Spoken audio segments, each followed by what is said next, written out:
అంటే మీరన్నట్టే ఇప్పుడు పెద్దన్న ఎన్టీఆర్ గారు కూడా సినిమాల్లోని చేశారు. అలాగే పొలిటికల్‌గా కూడా బాగా రాణించారు. సో, ఆ పరంగా చూసుకున్నట్లయితే ఇప్పుడు అంటే పవన్ కళ్యాణ్ గారిని కూడా చూడొచ్చు. సో, సినిమా అలాగే పాలిటిక్స్‌ని అదే 2 బ్యాలెన్స్ చేస్తూ చేస్తున్నారు గదా! సో, జూనియర్ ఎన్టీఆర్ గారు కూడా పాలిటిక్స్‌లోకి వస్తే 2 హ్యాండిల్ చేస్తారా? ఏంటి అసలు? ఒక చిన్న మాట. హ్మ్.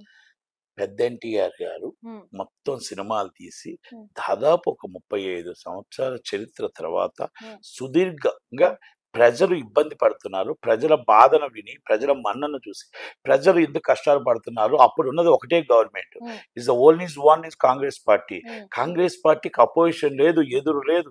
అప్పుడు ఆ సమయంలో ఏం చేశారంటే ఎవ్వరు లేరు. అంటే హ్మ్. కాంగ్రెస్ పార్టీని అడిగిన వాళ్ళు లేరు, ఎదిరించే వాళ్ళు లేరు. అప్పుడు నందమూరి తారక రామారావు గారి అవసరం ఉంది. హ్మ్. నందమూరి తారక రామారావు గారి అవసరం ఉంది. హ్మ్.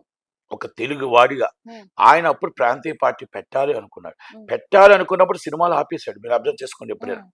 పెట్టాలి అనుకున్నప్పుడు సినిమాలు ఆపేశాడు. హ్మ్. ఆపి పూర్తిగా పొలిటికల్‌లోకొచ్చి, హ్మ్. పొలిటికల్ అంతా మొత్తం టోటల్‌గా ఈ 9 నెలల్లో గవర్నమెంట్ ఫార్మ్ చేసి, హ్మ్. మళ్ళా 5 సంవత్సరాల తర్వాత గవర్నమెంట్ పడిపోయిన తర్వాత, హ్మ్. అప్పుడు మళ్ళా 'విశ్వామిత్ర', 'సామ్రాట్ అశోక్', హ్మ్.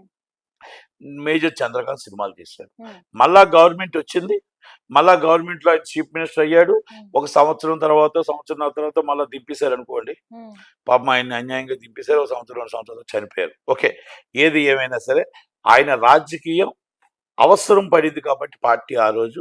హ్మ్. కాంగ్రెస్ పార్టీ ఒక్కటే ఉంది. ఈరోజు సందుకొక పార్టీ, ఈదుకొక పార్టీ ఉన్నాయి. హ్మ్. ఈరోజు మొత్తం టోటల్‌గా ఏ పార్టీ ఎక్కడ చూసినా ప్రాంతీయ పార్టీలే ఉన్నాయి. ఆ రోజు ప్రాంతీయ పార్టీలు లేవు. హ్మ్. కనుక ఆ రోజు రామారావు గారు జనాలకు అవసరం పడ్డారు.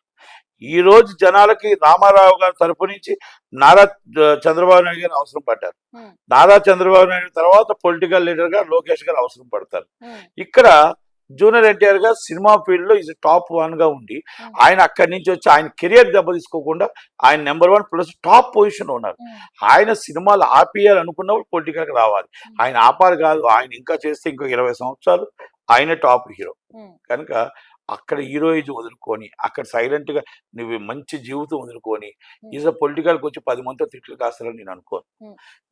పవన్ కళ్యాణ్ గారు డిఫరెంట్. హ్మ్. పవన్ కళ్యాణ్ గారు ఎప్పుడు కూడా ఫస్ట్ నుంచి ఒక రాజకీయంగా వెళ్దాం 2009 నుంచి వాళ్ళ అన్నయ్య గారి పార్టీలోకి వచ్చి, అన్నయ్య గారి పార్టీలో ఉంటూ సినిమాలు చేస్తూ ఆయనకి ఇంట్రెస్ట్ ఉంది పొలిటికల్. హ్మ్. కనుక ఆయన కూడా సినిమాలు ఆపేసి హ్మ్. పొలిటికల్ లీడర్‌గా వచ్చి, హ్మ్. పొలిటికల్ లీడర్‌గా చేసుకుంటూ 3 సినిమాలు, 4 సినిమాలు మాత్రమే చేశాడు. ఇప్పుడు తర్వాత సినిమాలు చేస్తాడా? చేయడా? అనేది జనాల డౌట్ ఉంది. హ్మ్. కానీ చెయ్యాలి. సినిమాలు కంపల్సరీ చేయాలి. ఆయన బతకాలంటే, ఆయన స్టాఫ్ జీతాలు ఇవ్వాలంటే, ఆయన కొంచెం ఖర్చు పెట్టుకోవాలంటే, ఆళ్ళ ఇంట్లో ఫ్యామిలీ పోషించుకోవాలంటే ఆయన సినిమాలు చేయాలి. ఆయన తప్ప ఇంకోటేం లేదు. హ్మ్. కనుక రాజకీయం ప్రజల కోసం ఒకటి చేసుకుంటే, సినిమాలు కూడా చేసుకుంటుంటారు. హ్మ్. ఈజ్ పవన్ కళ్యాణ్ గారు డిఫరెంట్. హ్మ్. ఈజ్ నందమూరి తారక రామారావు గారు డిఫరెంట్. హ్మ్. Balayya Babu is political leader. కనుక యాక్టర్. Cinema actor. కనుక ఆయనది వేరు. ఆయనది ఒక డిఫరెంట్ హ్మ్. డోనర్. కనుక రాజకీయంగా వారసుడు నారా లోకేష్ గారు. హ్మ్.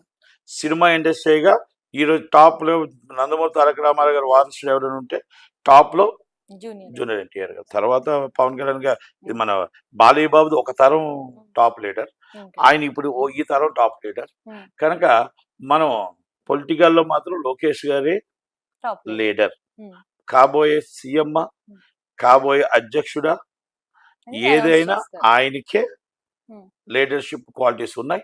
లీడర్‌షిప్‌లో ఎవరిని మాట్లాడుకోవాలో, ఎవరితో ఎలా మాట్లాడాలో, ఎలా పని చేసుకోవాలో, మన నరేంద్ర మోడీ దగ్గరికెళ్ళి ఏం వర్క్ చేయించుకున్నారో, అమిత్ షా గారి దగ్గరికెళ్లారో, అన్ని వర్క్ చేయడానికి అవగాహన ఉంది. అన్నీ ఉన్నాయి కాబట్టి ఆయనే is the next leader. Thank హ్మ్. యూ.